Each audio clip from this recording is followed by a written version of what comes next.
melhorando aqui, só avisando a vocês que ainda há pouco, uns 10 minutos atrás, minha internet caiu. Então, hoje a coisa já tive que refazer todo o meu trabalho aqui para poder abrir a sala de novo. Mas vamos lá. Então, se cair, né, vocês permaneçam aí, porque cai normalmente volta, tá? Só avisando, porque se já deu uma queda aqui antes das 7 horas. Projetando, então, para vocês falam para mim se vocês estão visualizando. Conseguem visualizar a área de trabalho? Sim ou não, pessoal? A área de trabalho está visível aí para vocês? Um slide sobre eletroquímica. Isso, muito bem, Salomão. Salomão está aí. Salomão é o nosso parceiro. Vamos lá. Então, nós finalizamos a parte de ligações químicas. Nós temos lá na plataforma Moodle, que a gente vai comentar, eu vou abrir daqui a pouco, conteúdos referente à parte de conceitos de ácidos e base, conteúdos referente à parte de soluções, né? Inclusive como preparar soluções. E isso, infelizmente, né, vocês vão ter que desenvolver ali mais solitários, mas a gente vai ter as nossas aulas extras aí que a gente vai poder atender aqueles conteúdos lá. Mas agora a gente começa um conteúdo importantíssimo na área de vocês, né, na área de engenharia, que é a parte de eletroquímica. Não é um conteúdo, eu acredito, que novo para vocês, né? É um conteúdo já conhecido por vocês, mas que ele é extremamente importante na área dos senhores. Então, quando eu falo, né, em eletroquímica, o que vem a ser esse termo, né? Bom, a química, a gente estudou a parte de modelos atômicos, focamos muito, né, na parte de eletrosfera do átomo, com relação a reações, ligações químicas, né? E agora a gente vai entrar numa outra parte que são as reações químicas, que envolve, logicamente, a parte, né, de elétrons, transições de elétrons. E aí a gente tem esse ramo da química, né, eletroquímica, que estuda exatamente isso, as reações, né, e a conversão ainda dessa energia, né, quando eu tenho um processo reacional, eu tenho o fluxo, né, energético, eu tenho energia envolvida. E isso a gente chama de energia química e energia elétrica e vice-versa, ou seja, energia elétrica e energia química. Então, a eletroquímica, basicamente, é esse ramo da química que estuda essas reações que envolvem, né, essa conversão de energia, uma em outra, química em elétrica, elétrica em química. E, logicamente, né, através de reações. Então, são essas reações que nós vamos estar estudando. Alguns conceitos importantes a gente vai estar tendo que retomar, né? Questão de reatividade, questão de... e essa reatividade de quem? Dos elementos químicos, seja eles metais, seja não metais. Nós vamos entender o que é uma semi-reação, né? E o que vem a ser esse termo oxidação e esse termo redução. Ele não é também novo para os senhores, mas o que seria, né, de fato, uma oxidação dentro dessas reações químicas, o que seria uma redução dentro dessas reações químicas. E aí a gente vai falar um pouquinho de pilha, da primeira pilha que surgiu, do histórico, né, como que foi montada essa pilha, chamada pilha de Dehn, né, e o funcionamento da pilha. Então, pilha, hoje a gente tem uma diversidade de pilhas, mas como que realmente ocorrem essas reações dentro de uma pilha, como que funciona isso, tá? Então, é basicamente isso aqui que a gente vai estar estudando dentro de eletroquímica, ok? Bom, como eu falei, é a conversão de energia química em energia elétrica ou vice-versa, energia elétrica em energia química. Esse processo de energia química e energia elétrica é basicamente o que eu acabei de falar lá, a pilha, né? Deu-se o nome de pilha. Como que isso funciona? E da energia elétrica em energia química também tem um outro nome, chamado eletrólise, certo? E, logicamente, tanto essa conversão da energia química em energia elétrica em energia química, que envolve reações, que ocorre transferência de elétrons. E essas reações que ocorrem transferência de elétrons, nós chamamos de reações de oxirredução, ou reações de oxidação e redução, ou ainda reações de redose. Tudo bem até aqui, pessoal? Ok? Tranquilo? Alguém tem alguma pergunta até aqui? Sim ou sim? Nessas reações, professora, seriam realizadas a formação de íons por conta dessa transferência de elétrons? Sim, então eu vou gerar a transferência de elétrons, certo? Agora, eu posso partir dessa reação, não, por exemplo, um composto que não seja um composto iônico, pode ser um composto metálico, pode ser um composto covalente. Mas eu tenho transferência de elétrons, fluxo de elétrons. Certo? Porque não, quando a gente fala em fluxo de elétrons, dá a entender que é ligações metálicas, né? Porque tem aquele mar de elétrons, ou a ligação iônica. Mas não se esqueça de um detalhe importante, né? Que eu vou mostrar daqui a pouco.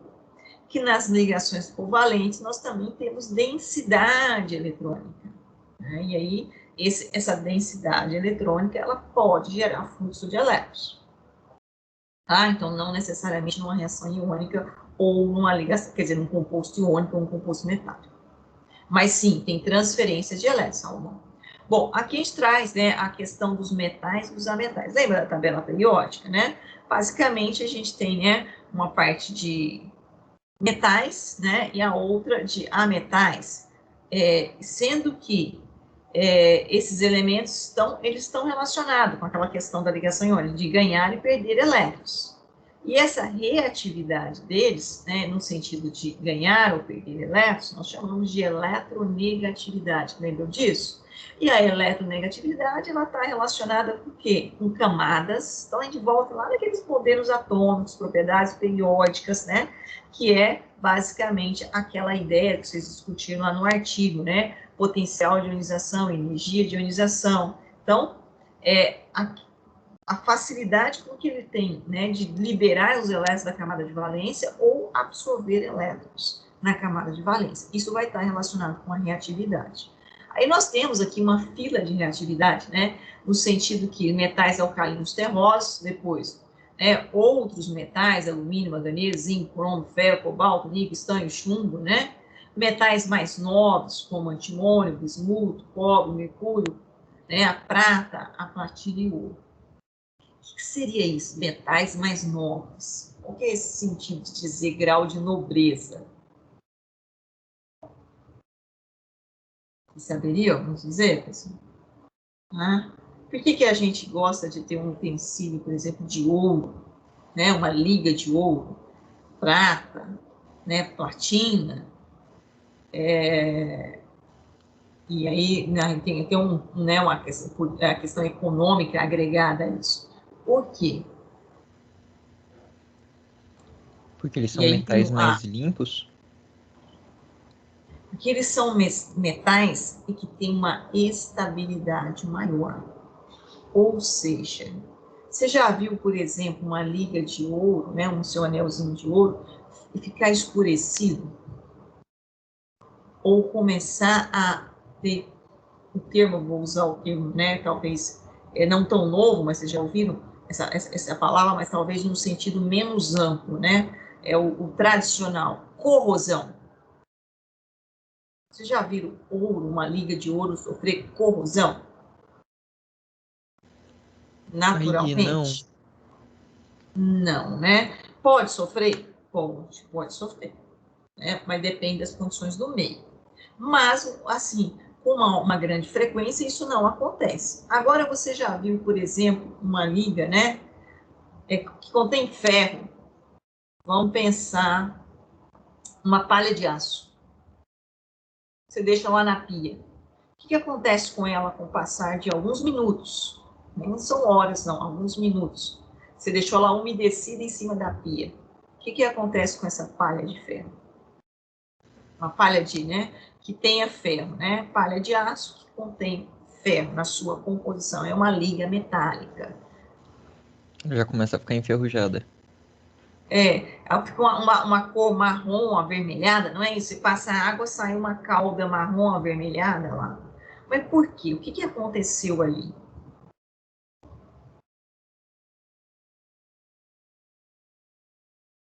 Tradicionalmente, a gente fala que enferrujou. Foi isso, não foi? Tradicional, corriqueiro? Sim, mas Isso na oxidou. verdade... Oxidou, né? Usando um termo mais quimicamente dizendo, oxidou, né? Ou, melhor ainda, sofreu uma corrosão. Esse é o termo correto. Então, mas por que que o ferro, né, você tendo material de ferro, vai sofrer essa corrosão, e se você tendo material de ouro, né, não vai sofrer essa corrosão? Ou não tão acelerada assim, né? Então, qual que é a diferença do ferro para o ouro? Bom, aqui nós temos, o ouro está sendo, a gente tem uma setinha, ó, maior facilidade em doar elétrons. A setinha está aumentando da direita para a esquerda. Melhores agentes redutores, aumenta a reatividade. Então, a setinha no sentido da direita para a esquerda, ela está dizendo que esses elementos aqui são o quê? Tem a maior facilidade em doar elétrons. O elétron sair dele. O sódio, o bário, o lítio, o potássio, o bítio, o césio, libera o elétron. Por que que isso acontece? Por que que ele libera o elétron com maior facilidade? É só a gente lembrar da tabela periódica. Deixa eu só pegar uma tabela aqui, já que, né, a gente tem facilidade aqui na internet. Isso se a minha internet funcionar, né? Vamos ver se ela vai funcionar. Professora, tem algo relacionado Oi. com a camada de valência assim completa? E ele está Tá buscando relacionado. estabilidade? Isso, está relacionado com a questão do raio, né? Deixa eu ver se eu consigo pegar uma tabela bonitinha aqui para nós.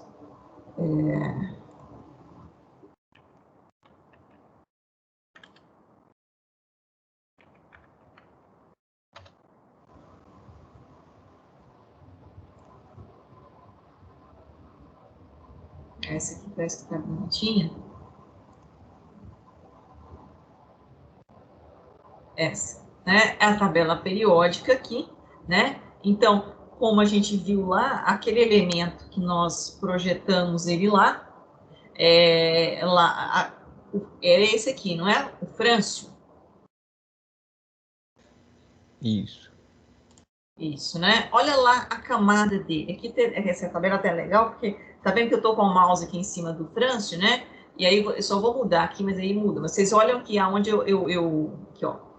Eu tô apontando aqui com o mouse. Então, consegue visualizar? Né? Configuração eletrônica. Qual que é a configuração eletrônica aqui do frâncio? A configuração eletrônica dele é lá no 7S1, né? O que significa isso? Com Ele tem um raio relação gigantesco. um raio gigantesco, né? Então, esse elétron está fácil de ser liberado? A força, carga nuclear, eletrosfera, ela é intensa ou não? Ele está bem soltinho, bem desprendido. Então, logicamente, ele vai liberar ele com uma grande facilidade, né? E isso faz, então, do frâncio, né, um elemento bem que libera, tem grande facilidade de liberar os elétrons da camada de valência, em especial o elétron da camada de valência. Agora vamos ver esse cara aqui. Esse é o nosso amigo aqui, ó, o ouro, né? O ouro tem uma configuração interessante, né? Porque ele tá também, ele tá lá na sexta camada, né? Não tá tão difícil de também desprender esse elétron, não, né? Com relação ao raio.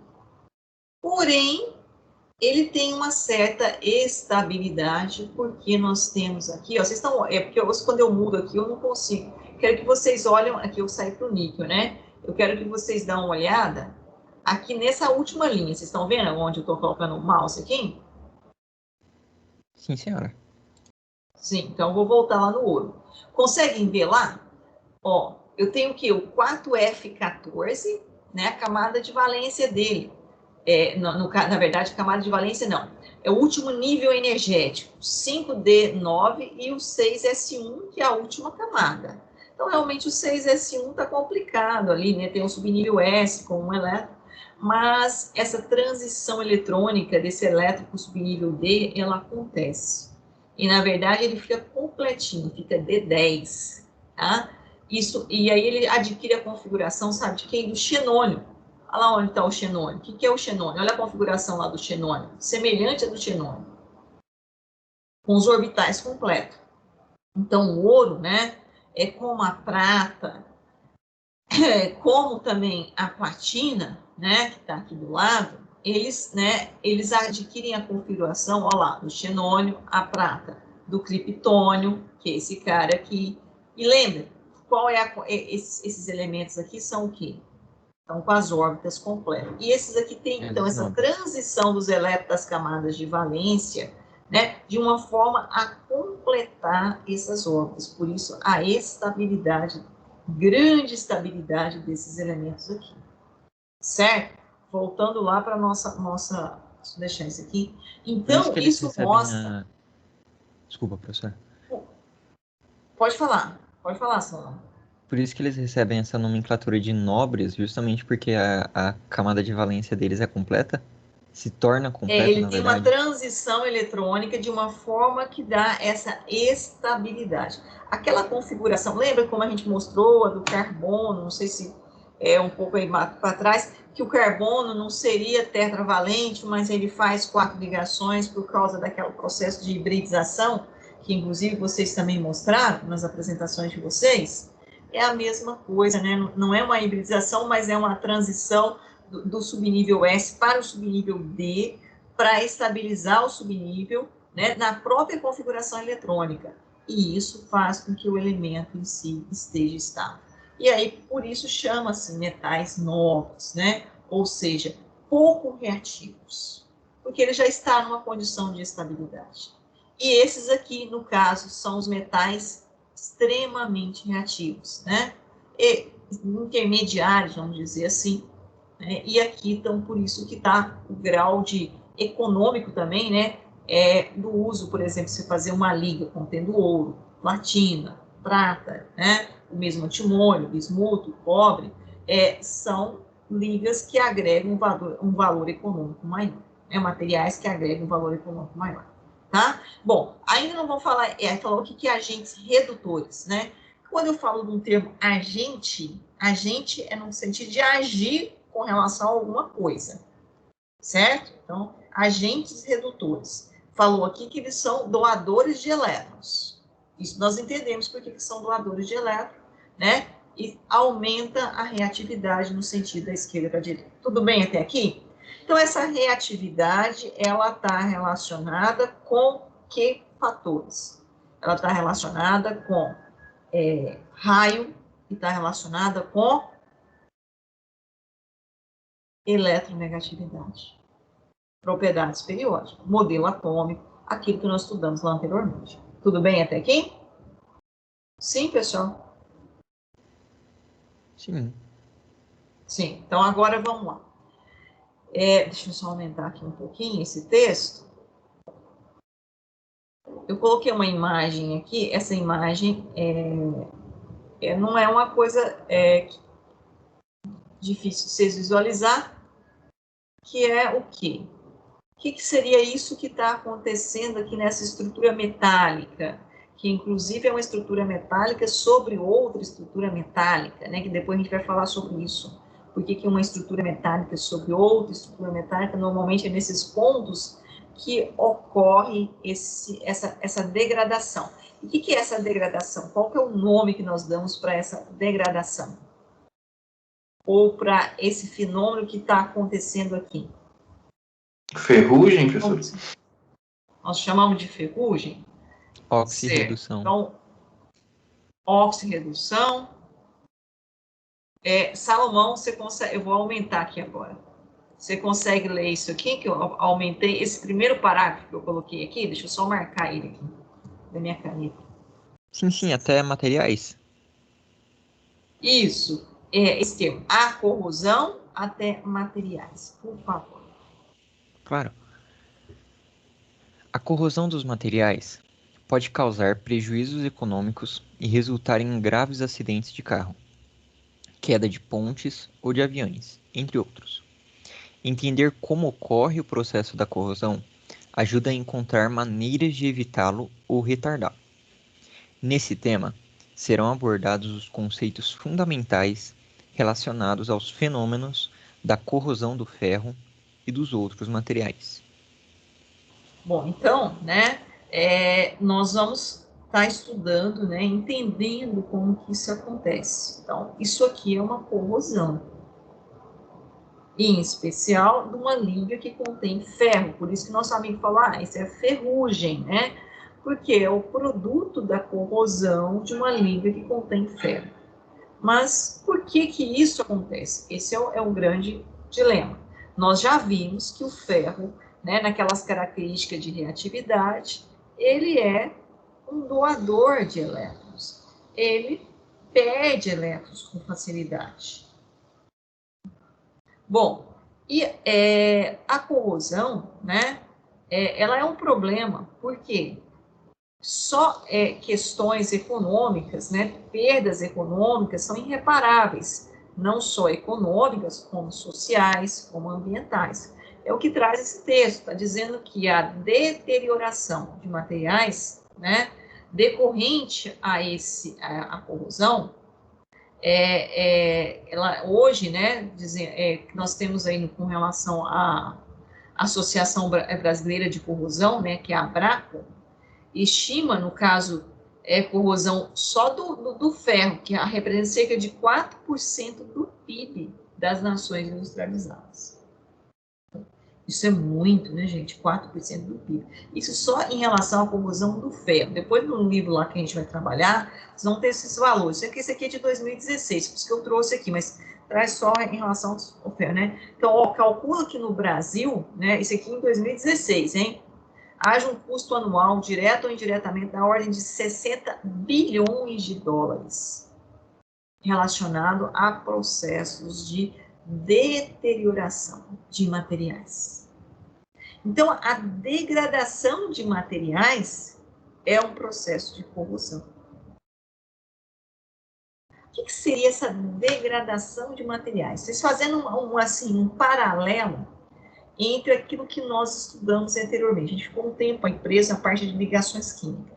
Ligação química era o quê? Um átomo, um íon de um determinado elemento químico, associando com outro ou da mesma espécie, no sentido de ter menor energia e maior estabilidade. E isso, logicamente, fazia uma ligação entre os átomos, entre os íons, depois fazia uma ligação entre as moléculas ou o composto e formava-se a substância, no sentido de ter um agregado de menor energia e maior estabilidade. O que seria a corrosão, então? Seria essa formação? Seria a corrosão? Ou seria o sentido inverso?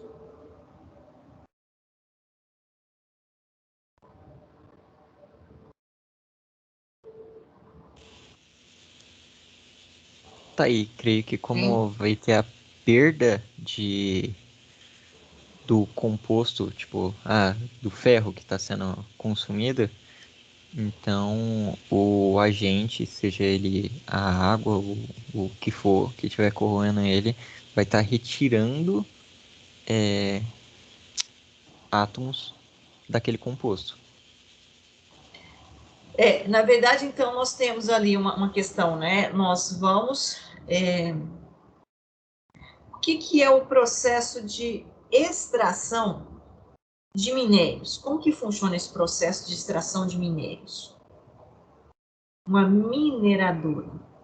Ela vai lá, né, localiza uma determinada rocha, né, onde tem um minério, por exemplo, né, a bauxita tem um minério de alumínio. Esse alumínio, ele está ligado ali naquela estrutura. De que forma que ele está ligado? Naquela rocha. Aquela rocha só tem alumínio? Não, aquela rocha tem, né, outros elementos químicos, e o alumínio está fazendo uma ligação nessa estrutura. O que a mineração faz? Ela vai lá e retira quem? O alumínio.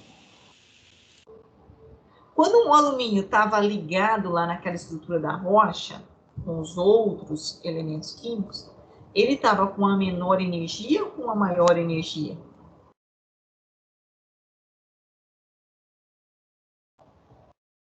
Tinha lá o elemento químico alumínio, né?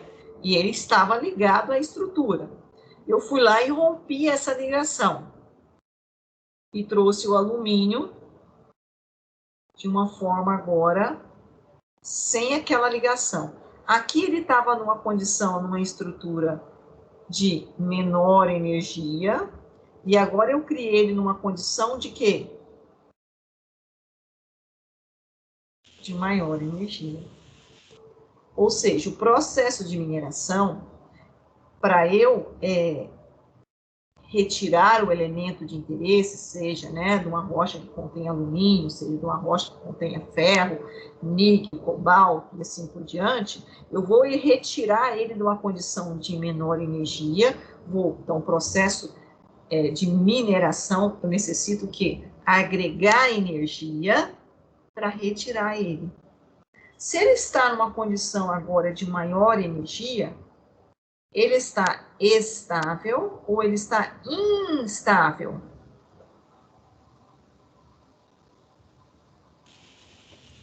Maior energia é instável. Instável. Então, quando eu retiro o alumínio da rocha, agrego energia nele, ele vai subir a sua energia, então entra numa condição de instabilidade. Qual que é a tendência dele, natural? Então, aí eu pego esse alumínio e vou utilizar ele nos nossos processos industriais. Agregar ele e utilizar ele nos nossos processos industriais. Mas ele está na condição de menor energia que ele estava lá naturalmente, ou ele está numa condição de maior energia? Ele está numa condição de maior energia. Qual é a tendência dele natural? Retornar à condição de menor energia. E como que ele faz isso? Transferindo elétrons, recebendo elétrons, reações de oxirredução. Essas reações de oxidação ou oxirredução fazem parte do processo de corrosão. Então, é a quebra da estrutura. Eu retornar para a minha origem, né, quebrando a estrutura a qual eu criei, que eu criei com uma maior energia.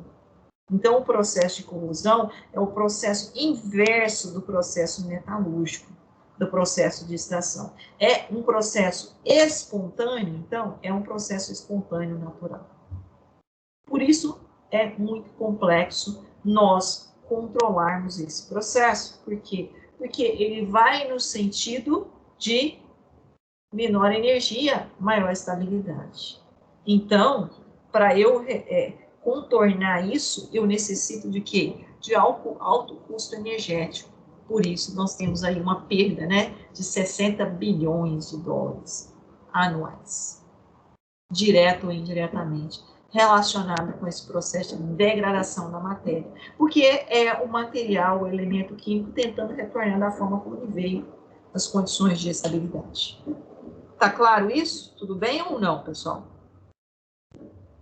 Bom, e esse processo, ele pode acontecer, olha bem, ele pode acontecer, né, a corrosão com essa transferência de elétrons. É uma das formas de acontecer, não é só essa. Vou citar um exemplo agora para vocês. Olhando aí, vocês estão olhando aí para vocês, né, eu só vejo a Eduarda e o Salomão, os outros eu não consigo ver. Ah, não, e o, deixa eu ver, Jonathan, né, tem a imagem de vocês. Não, e tem outro aqui, quem é o nosso amigo. É porque às vezes fica, deixa eu ver aqui. É o Jonathan e o Lucas, né? Mas aí, olhando para vocês, né, nós que estamos aqui aparecendo nossa fisionomia, né? E para mim, vocês vão falar, nossa, lógico, né?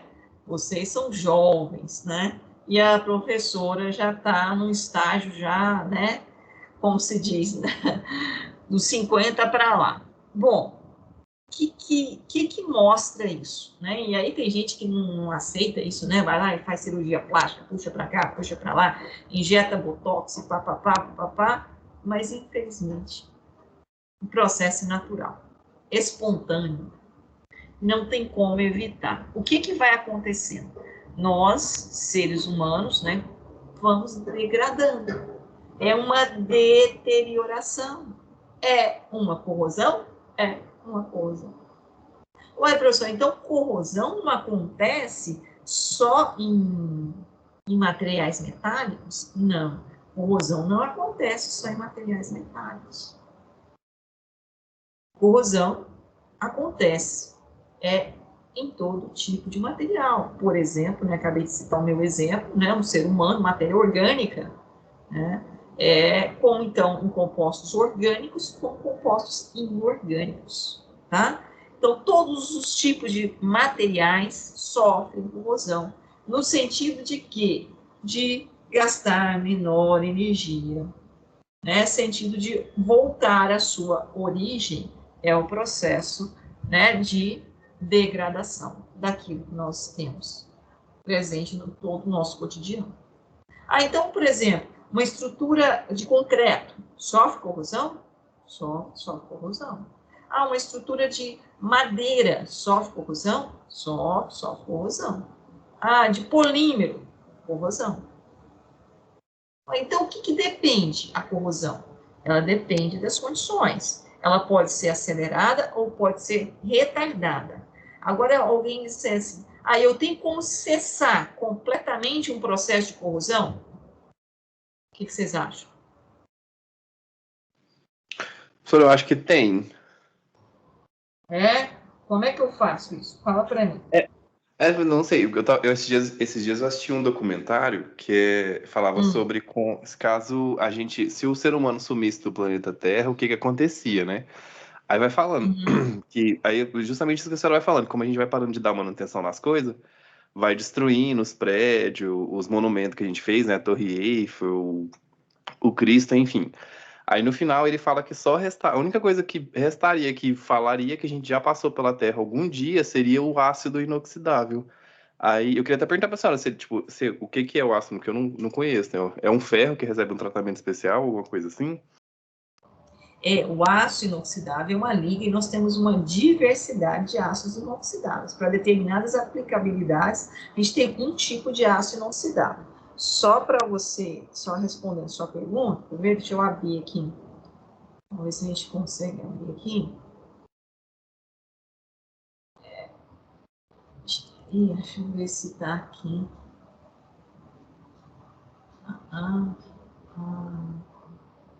Achei que tivesse aqui. Mas a gente pode ir aqui, quer ver? Vai estar um pouco pesado, mas dá para abrir.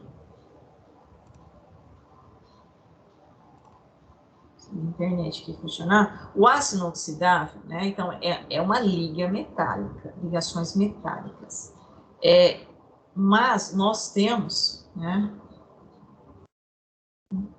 muitos tipos né, uma diversidade de ácidos inoxidáveis e que cada um é destinado a uma determinada, um fim, uma aplicabilidade. E isso, deixa eu ver se é certo o de vocês, engenharia e controle de automação.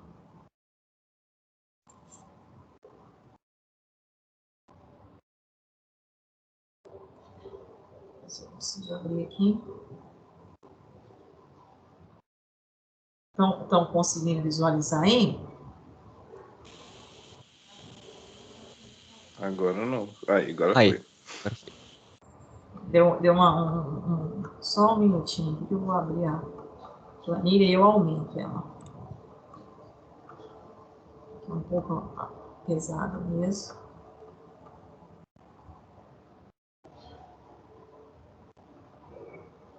Só aumentando aqui agora. Certo? Aqui, Ácidos inoxidáveis martensíticos, né? É uma das finalidades. Nós temos aqui, ó, por exemplo, o S. Vocês já viram isso em aço inoxidável? Tipo de aço. S403, 40.300, né? Vamos dizer assim. 40.300, vamos supor. Tipo AISI 403. Já viram isso ou não? As especificações dos aços inoxidáveis. E aí vem a composição, carbono, cromo e outros elementos. E as observações.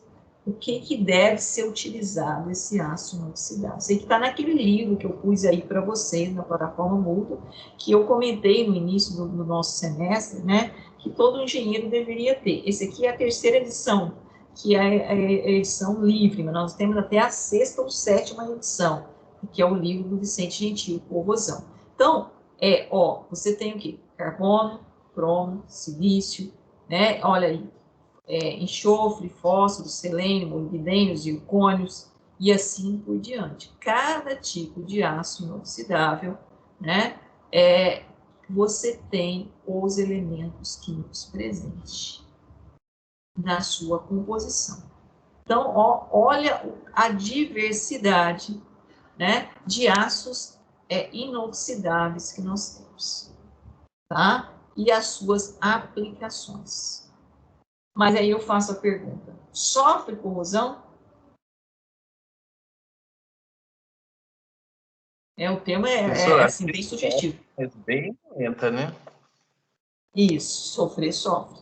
Agora, eu posso, com aquela diversidade que nós temos, né, a gente utiliza, e aí dependendo, por isso que quando o engenheiro, né, vai projetar uma determinada estrutura, ele tem que saber qual é o tipo de material que ele vai colocar, e qual é a vida útil desse material, né? Mas sou engenheiro de controle de automação. Mesma coisa vocês vão projetar aí um sistema de automação. Vocês têm que saber qual que é o material que vocês vão executar esse projeto de vocês. Qual é a composição química dele? Por quê? Porque é a partir disso aí que você vai dar a vida útil desse sistema seu. O meu sistema tem garantia de 5 anos. Meu sistema tem garantia de 10 anos. Por que os sistemas têm garantias? Por que ele não é ad eterno? Porque ele vai degradar, ele vai deteriorar. E qual que é o processo de deterioração? É a corrosão. E por que ela acontece? Ela acontece. Mas se eu tiver, então, se nós tivermos ali um monitoramento, se nós tivermos um monitoramento, né, isso vai minimizar os processos, mas sempre vai ter. Por que tem ponte caindo? Uma hora para outra, uma ponte cai. O que aconteceu? Por que ela caiu? Que a estrutura dela é absurdamente antiga. E o que aconteceu lá na estrutura dela? O ambiente já destruiu ela. Na verdade, não é um ambiente, o meio vai propiciar o processo de corrosão, as condições do meio, né? E aí, dependendo das condições do meio, eu vou ter o processo pode ser acelerado ou retardado. Por isso que quando eu vou projetar uma estrutura, se eu vou projetar um sistema de controle e automação, eu tenho que saber aonde essa estrutura que você está projetando, esse sistema de automação, vai estar em contato. Vai estar em contato com a atmosfera ácida, vai estar em contato com a atmosfera básica, vai estar em contato com o meio com uma umidade alta, vai estar em contato com um sistema de fluxo de determinadas substâncias químicas, entenderam? Então, assim, tudo isso tem que ser pensado para eu pensar, inclusive, na composição química. Então, aí a gente volta lá, tudo aquilo que a gente estudou com vocês. Por isso que a gente ficou um tempão falando lá de ligações químicas. Porque lá está a base do negócio. Lembrar dos modelos atômicos, lembrar das reatividade, lembrar das propriedades periódicas. Aí eu vou conseguir pensar na ligação, na estrutura e que vai dar uma condição de maior durabilidade. Tá? Então, corrosão é um processo que acontece. Posso minimizar? Posso. Mas evitar totalmente, isso eu não posso. Cessar totalmente a corrosão, eu não posso. A gente tem vários processos hoje que a gente consegue retardar a corrosão. Agora, se eu não tiver um monitoramento, né, que é o principal, é o monitoramento, a gente vai ver aí prédio caindo, nós vamos ver ponte caindo, nós vamos ver estruturas que foram automatizadas, né, dando curto e perdendo o processo, né, efetivo da automatização, certo? Então, não flui. Então, chama-se monitoramento. E isso é primordial. Tá certo, pessoal? Tudo bem? Bom, vamos começar a entender, então, como que isso acontece basicamente, né? São coisas que eu acredito que vocês já viram, mas a gente vai colocar de uma forma bem simples e depois a gente vai acelerando. Aqui eu trouxe um exemplo, onde nós temos aqui, né, um recipiente chamado Becker. Isso aqui é uma placa de cobre, né, que cobre sólido, uma liga metálica, uma ligação metálica, cobre. Todo mundo conhece, né? Já viu no dia a dia de vocês aí um recipiente, um material constituído de cobre. Então, cobre. E aqui, nessa parte, né, de solução, ele colocou uma solução de AgNO3 aquoso. O que é AgNO3? AgNO3 é nitrato de prata. Nitrato de prata é o quê? Nitrato de prata é um sal. Confere? É um sal? É um sal. Um sal que veio de quem? É um sal que veio, por exemplo, da reação de neutralização entre essa substância aqui, HNO3, mais OH.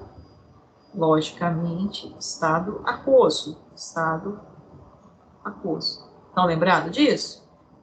Quando eu tenho HNO3 em meio aquoso, como é que chama essa substância? Como é que eu dou um nome para essa substância? HNO3 e meio aquoso. Nitrato. Se fosse, eu posso falar nitrato de hidrogênio, que é o termo correto, nitrato de hidrogênio. Mas se ele estiver em meio aquoso, eu vou, inclusive, pedir aqui, eu já vou aproveitar, acho que já está a maioria aí na sala, voltando aqui, né, onde eu estava. Aqui. Aqui na plataforma Moodle, eu estou lá na plataforma Moodle, eu coloquei uma atividade assíncrona para vocês, que é ácido e base, tá? Nós temos aqui um artigo sobre ácido e base. Então, nós temos alguns conceitos, né, de ácidos e bases que são importantes vocês recordarem. O mais antigo, né, é o conceito de Arrhenius, que dizia que ácido é toda substância, não é esse aqui é o de Brauch-Lowry, né? Nós temos os conceitos de Lewis, e esses aqui são mais completos. Eu acho que deixa eu ver se tem um outro trabalho aqui. Deixa eu ver aqui. Ácido base, texto complementar de ácido base, funções inorgânicas. Deixa eu ver se é aqui que está. Isso. Nós temos aqui todo o histórico que eu gostaria que vocês lessem, né? Dizendo o que é um ácido e o que é uma base, o que significa ser ácido, o que significa ser básico. Porque aqui a gente tem alguns problemas, por exemplo, se eu disser para você, lá na física, né, você estudar muito bem, o corpo está em repouso ou está em movimento? O que vocês respondem? Mudei de assunto, né, de uma hora para outra, né? Só achar aqui.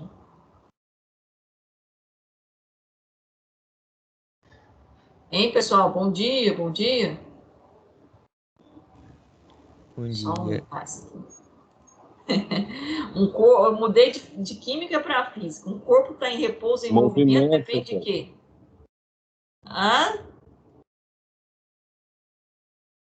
Quando eu falo assim, ah, o Joãozinho está em movimento, eu vou perguntar o quê? Em relação a quê?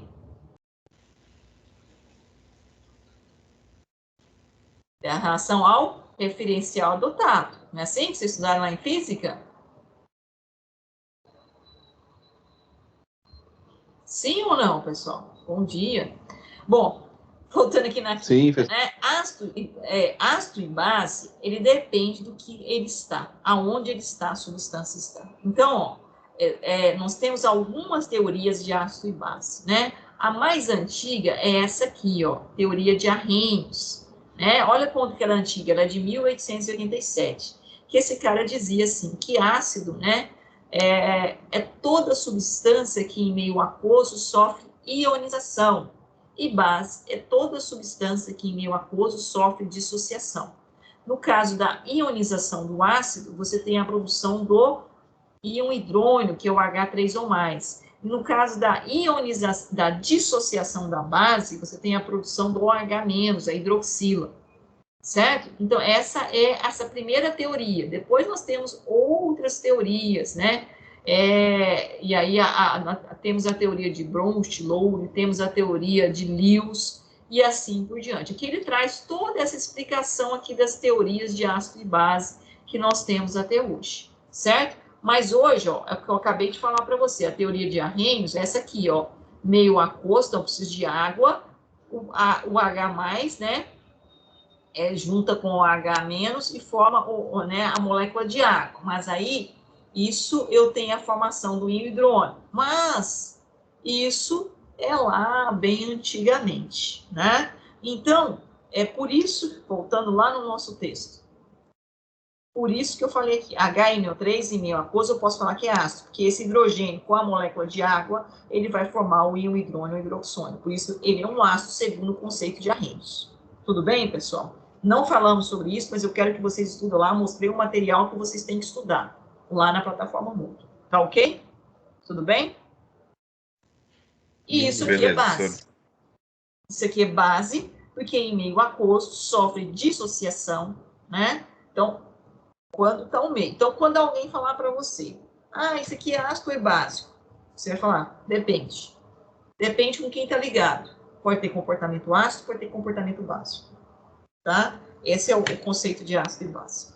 Bom, então esse cara aqui, né, aí eu posso falar ácido nítrico, né, porque está em meio aquoso, hidróxido de prata, que é uma base, meio aquoso. Reagindo vai formar o quê? Vai formar exatamente esta substância aqui, o nitrato de prata, né, que é exatamente isso aqui em meio aquoso, tá? Que é um sal. E, logicamente, H com OH vai formar água. É uma reação de neutralização básica. Bom, mas voltando então aqui à origem do nitrato de prata. Coloquei aqui nitrato de prata, então aqui eu tenho um Ag, NO3, e aqui eu tenho cobre. Cobre metálico. O que vai acontecer aqui? O que aconteceu aqui é que o nitrato ficou um azul esverdeado, e em volta do cobre ocorreu um depósito. Vocês conseguem ver? Parece algo meio assim... Parece uma branco. cristalização. Parece uma cristalização. Muito bem, parece uma cristalização. Uns fiozinhos, né, Salomão? Meio assim, branco, prateado.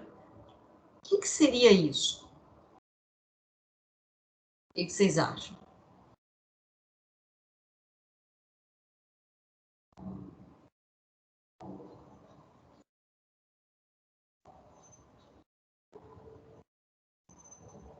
Alguém chuta aí ou ninguém tem que quer chutar, não? O que poderia ser isso aqui que está envolvido aqui a placa de cobre metálico? E o que seria esse azul esverdeado que está na solução? Não? Ninguém chuta? Bom, pessoal, seria isso aqui, ó. Seria exatamente, né, algo assim. Vou tomar o microfone para sair aqui. Deixa eu só aumentar aqui.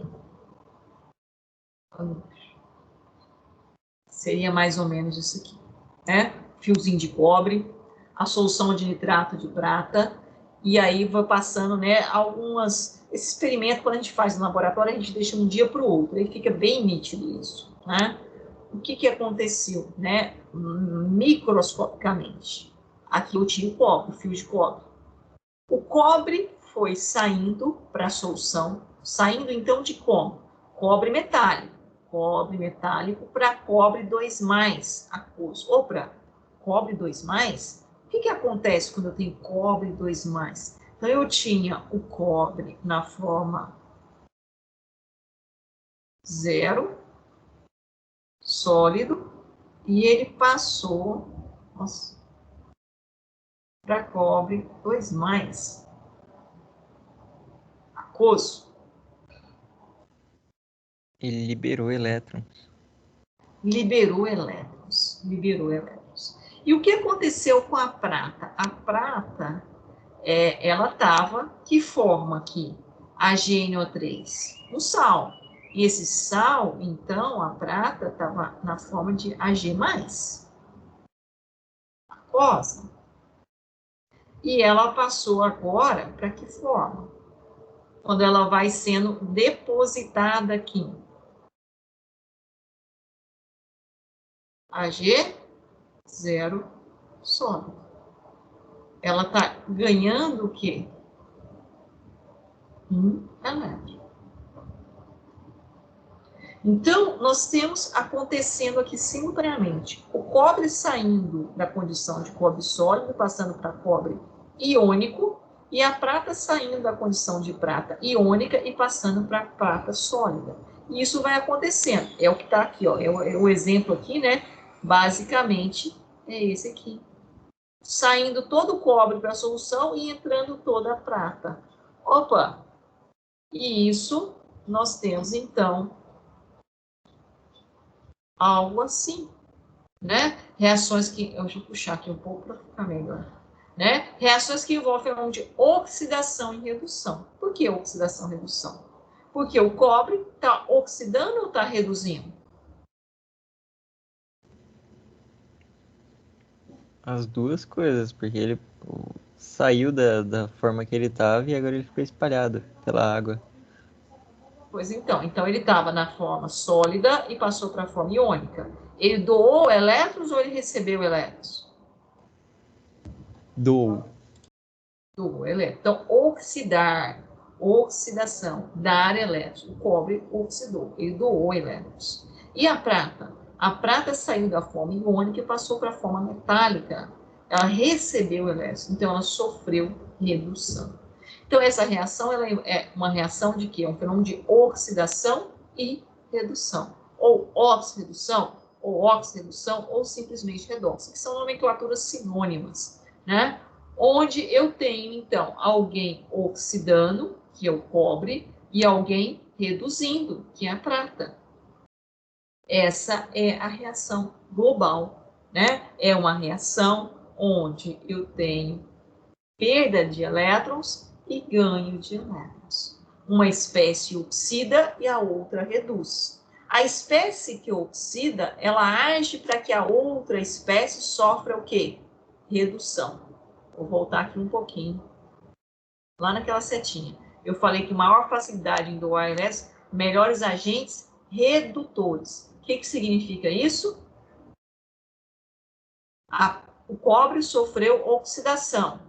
Então, ele é um agente que provoca a redução da prata. Então, ele é um agente o quê? Redutor. Ativo. Certo? E a prata? A prata sofreu o quê?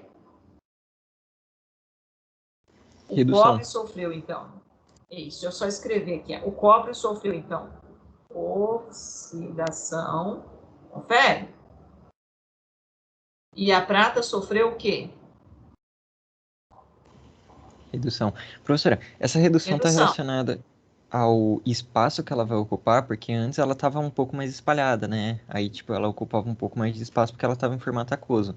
Agora que ela se juntou para ficar em estado sólido, e é por isso que é chamado de redução? Não, a redução está relacionada com a carga que ela adquire. Olha lá, ela era positiva, passou para negativa. 0.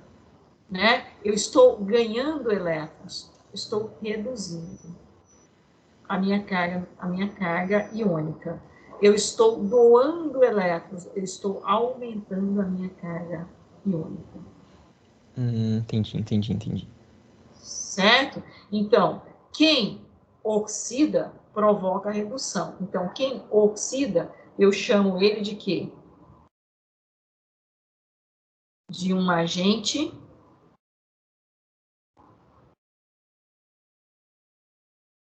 redutor. Certo? Então, o cobre nessa condição aqui, ele é um agente o quê? Redutor. E quem sofre a redução provoca o quê? A oxidação. Então, eu chamo ele de quê? Se ele está provocando a oxidação, eu chamo ele de um agente o quê? Oxidante? Oxidante. Certo?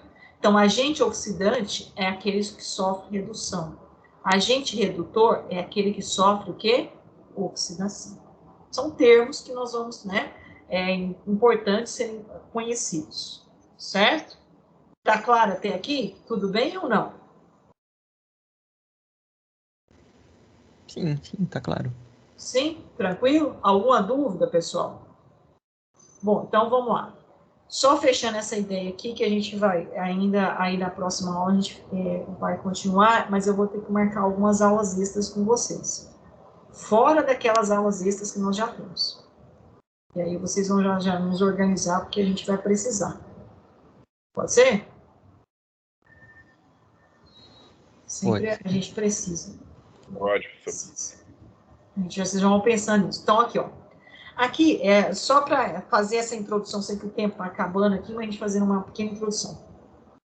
Então, esse fenômeno de oxidação e redução ficou claro. Alguém oxida, alguém reduz, alguém é agente oxidante, alguém é agente redutor, onde ocorre essa transferência de elétrons. Logicamente que aqui eu não falei em estequiometria, mas eu tenho que lembrar em estequiometria. Ora, se eu tenho cada cobre, tá perdendo 2 elétrons e cada prata está recebendo 1 elétron, para reagir com um cobre, eu vou ter que ter quantas pratas?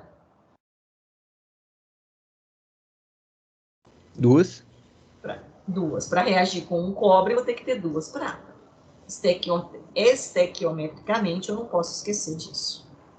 Né? Então, eu tenho que fazer esse balanço. Mas daqui a pouco a gente vai trabalhar isso com mais detalhes. Certo? Então, só já na estequiometria, porque aí a gente volta naquele princípio lá de Lavoisier, na natureza nada se cria, nas pernas se transforma. A gente não é criador de nada, né? Então, eu não tenho como consumir elétrons.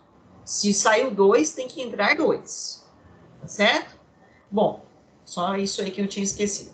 Aqui é, como nós tínhamos falado da palha de aço, né? Você colocou uma palha de aço, contém o elemento químico ferro.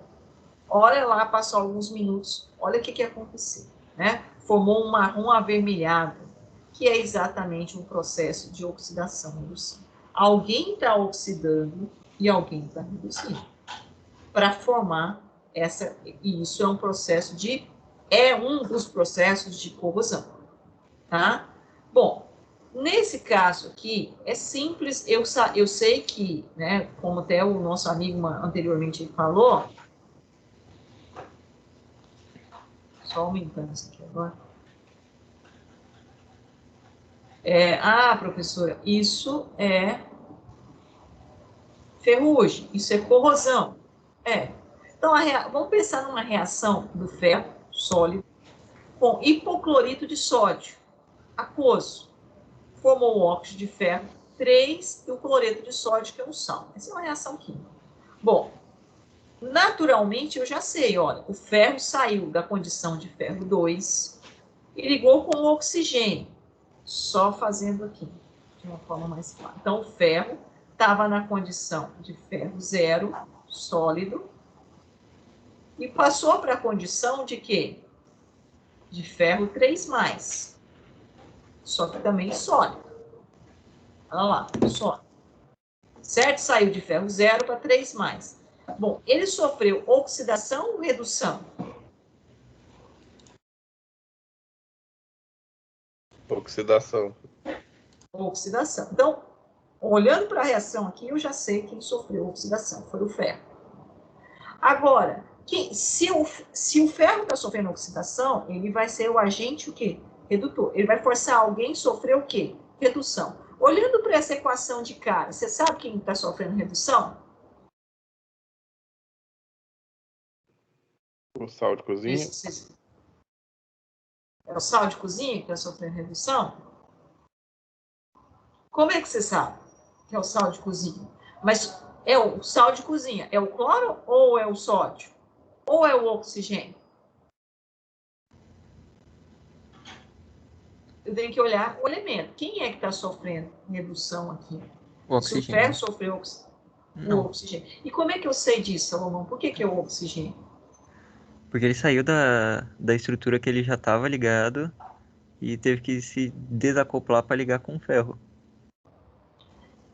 Então, mas como que eu vou saber quantos elétrons envolvidos tem aí no oxigênio?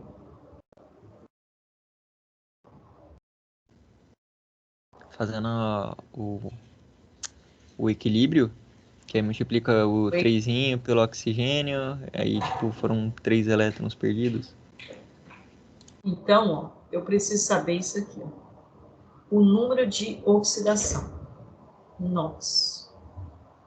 O que é isso, então? Então, acabei de falar, ferro 0, ferro 3+, isso é o número de oxidação, é o NOx. Aparentemente, esse NOx, o que vem a ser esse NOx? Eu vou só fechar isso, gente, aí eu vou encerrar. O NOx é uma carga. É uma carga que o átomo, né, e logicamente o íon do elemento adquire. Mas essa carga está relacionada com o quê, professor? Essa carga, ela está relacionada, porque assim, ó, eu posso vir aqui, isso eu comentei com vocês lá anteriormente, eu falei, a gente tem problemas, que, por exemplo, uma vez a gente foi entrar em contato com a gente para ver uma contaminação de arsênio no Rio Meia Ponte, no João Leite, enfim, né, onde nós tínhamos uma contaminação com esse elemento. Mas o importante não é a contaminação em si, é saber a espécie química que eu tenho. Vocês lembram desse comentário que nós fizemos?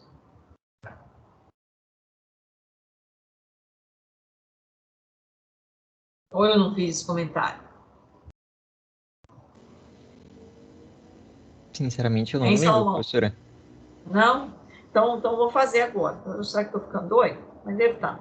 Então, os elementos químicos, eles podem adquirir cargas diferentes. Por exemplo, eu tenho ferro 2+, tenho ferro 3+. Aqui, o número de oxidação, e tenho ferro 0.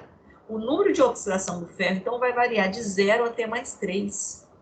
O número de prótons continua a mesma coisa, lembra? O número de prótons não muda, mas o número de elétrons vai mudar. Pode de 56 até 53. Eu posso alterar o número de elétrons. E por que muda, então, o número de oxidação do ferro? Pode ser 0 mais 2, 3. Na verdade, a gente fala 2 mais, 3 mais. Depende da forma como ele está ligado. Ó, aqui eu tenho o óxido de ferro 2, é o FeO. Aqui eu tenho o óxido de ferro 3, é o FeO3. Então, eles são exemplos, né? Deixa eu só destacar isso aqui, ó. Então, estão vendo aqui? O óxido de ferro 2, o óxido de ferro 3, são exemplos de compostos em que o ferro apresenta diferentes números de oxidação. E isso está ligado com o quê? Com o tipo de ligação química. Voltando lá naquilo que a gente ficou discutindo, ligação química. E a ligação química, ela está relacionada com o quê? Com a eletronegatividade. Quanto maior a diferença de eletronegatividade entre os átomos ligantes, maior a característica da ligação que iônica. Quanto menor a diferença de eletronegatividade entre os átomos ligantes, maior a característica da ligação que covalente. Então, eu posso ter uma transferência de elétrons diferente. Por isso que lembra que eu bati naquela tecla lá, falei, olha, cuidado com aquela coisa, a regra do octeto, papapá. Não é isso que funciona. O átomo os elétrons da camada de valência podem transitar no sentido de ter uma perda maior, uma perda menor. Depende com quem ele vai se ligar, a estrutura para poder formar essa condição de estabilidade dos 2 ou dos 3 elementos químicos que estão se ligando. Então, esse NOx é esse número de oxidação. É a carga real ou aparente que um átomo de um determinado elemento químico, né, adquire ao se ligar. Certo? E isso está relacionado, olha lá, deixa eu só fechar aqui, não precisam ficar desesperados, não, porque eu estou fechando. Só puxar aqui um pouquinho, só para fechar. É exatamente isso aí que eu acabei de falar. Olha lá, o ferro, né? No caso, quando ele liga com um oxigênio, ele vai fornecer os 2 elétrons dele, vai ficar com o quê? 2 elétrons da camada de valência.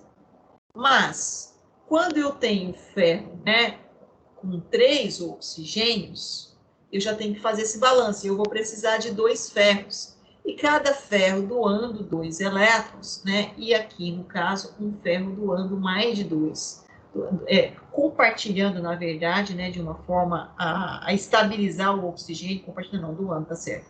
Doando aqui no sentido de que o ferro e o oxigênio adquirem uma estabilidade. E aí, no caso, o ferro, né, no total do somatório de cargas, eu tenho 3 mais.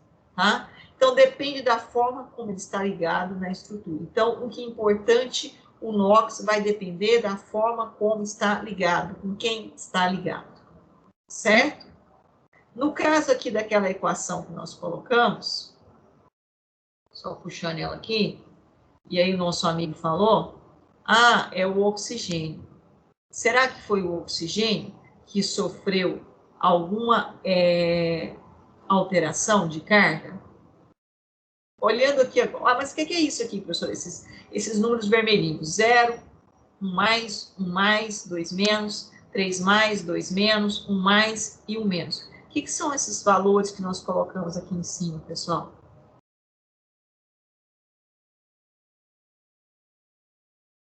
Bom dia, vocês já estão... São a carga, o NOx adquirido. Como é que eu calculo isso?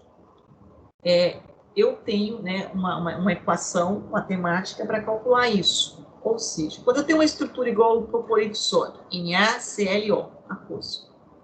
Antes, quando eu não tinha, olhando para essa estrutura do hipoclorito, só apagando isso aqui assim, tinha carga localizada nessa estrutura? Não. Então, significa que o somatório das cargas tem que ser igual a 0. Ele tem que neutralizar. A mesma coisa que para o óxido de ferro 3, a mesma coisa para o cloreto de sódio. Mas tem alguns elementos que têm NOx fixo. E aí, isso nós vamos falar na próxima aula. E outros não, vai depender da forma como ele está ligado. E isso depende dessa estrutura de Lewis, que nós vamos mostrar na próxima aula. Tá? Eu vou parar exatamente aqui, porque eu preciso mostrar aqui para vocês. Como determinar esse NOx das espécies conforme ela está ligada. Que aí depende da estrutura, a qual ela está ligada. Até aqui, pessoal, há algum problema? A gente vai parar, eu vou até deixar aqui, porque esse slide aqui eu não aumentei ainda, porque eu vou explicar ele melhor, em cima dessa estrutura. Sim ou não? Só para falar, quem falou que era o oxigênio, não é o oxigênio, não é o sódio, é quem? É o cloro. É o cloro que sofreu a redução e o ferro sofreu a oxidação. Mas para isso eu preciso conhecer essas características de ligação química, de forma de Lewis e de NOx. Tudo bem até aqui? Parando aqui. Tranquilo ou não? É mais ou menos. Alguma dúvida? Mais ou menos? Mais ou menos, mas vai dar certo. Vai dar certo. Poxa, então tá difícil. Toma. Pessoal, vamos lá. Vamos fazer o seguinte. Deixa eu só voltar aqui antes de encerrar. Posso?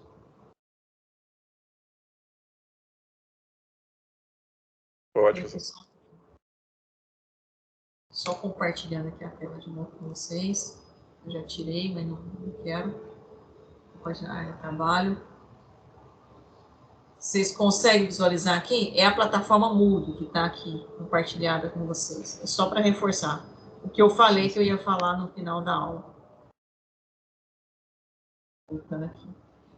Eu preciso que vocês façam essa atividade aqui assíncrona. Leia esse artigo, esses conceitos de ácido base, esse texto complementar e funções inorgânicas. Eu preciso que vocês façam isso aqui para a próxima aula. Pode ser? Eu vou colocar uma lista de exercícios referente a esse conteúdo lá no Teams. Ainda até amanhã isso vai estar lá disponível para vocês, tá? Que vale também pontos e que vale também presença aqui nessa atividade. Então, já de antemão, eu preciso que vocês façam essa atividade. Essa aqui também é importante que vocês vão adiantando ela, porque a gente já vai passar para isso aqui daqui a pouco. É questão de alguns minutos. E aí eu gostaria, vocês têm representante aí na turma? Deixa eu só baixar a lista de presença aqui. Quem é o Salomão, Salomão? Não, até agora não temos um representante, professora. Não? Então vocês estão precisando se organizar em relação a isso. A minha sugestão é o seguinte, nós temos aula na quarta-feira, e se nós tivéssemos aula presencial, nós teríamos aula na quinta-feira. Confere? No calendário de vocês? Vou olhar aqui rapidinho, professora. Olha aí para vocês verem.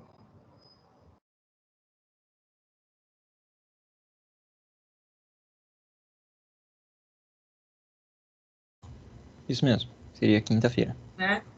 Qual que era o horário da quinta-feira, Salomão? Confere aí para mim. Primeiro horário, das 7 às 8h30.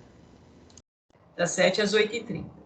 Então, não essa semana, na próxima semana, para vocês se organizarem, nós vamos passar a utilizar esses dois horários. Podemos? Isso é um consenso com vocês, né? Até o final.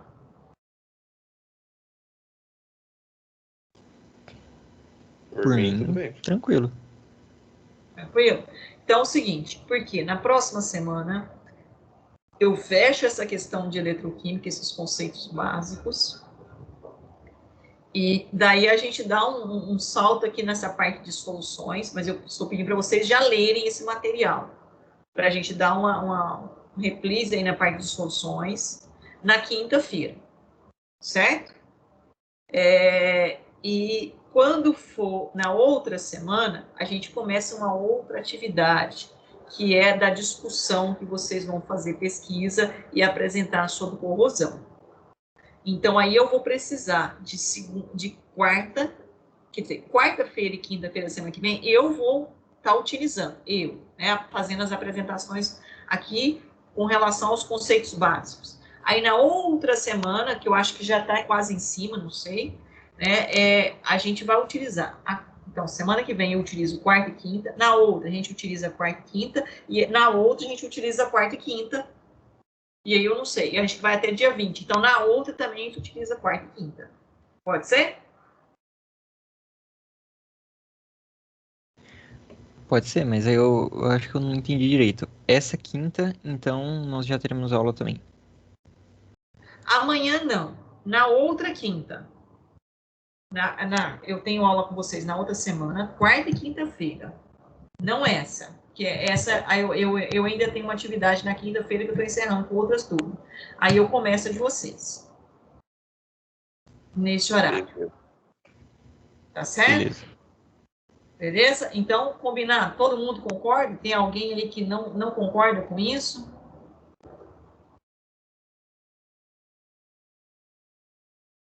Então, ok. Então, vocês, para amanhã, e que vai ter uma lista de exercícios, vocês leiam essa parte, estudem essa parte desses conceitos de ácido e base, que vai ter uma lista referente a isso. Aí, na outra semana, a gente continua esse trabalho de eletroquímica que nós estamos fazendo, na quarta, e na quinta-feira eu falo um pouco de soluções.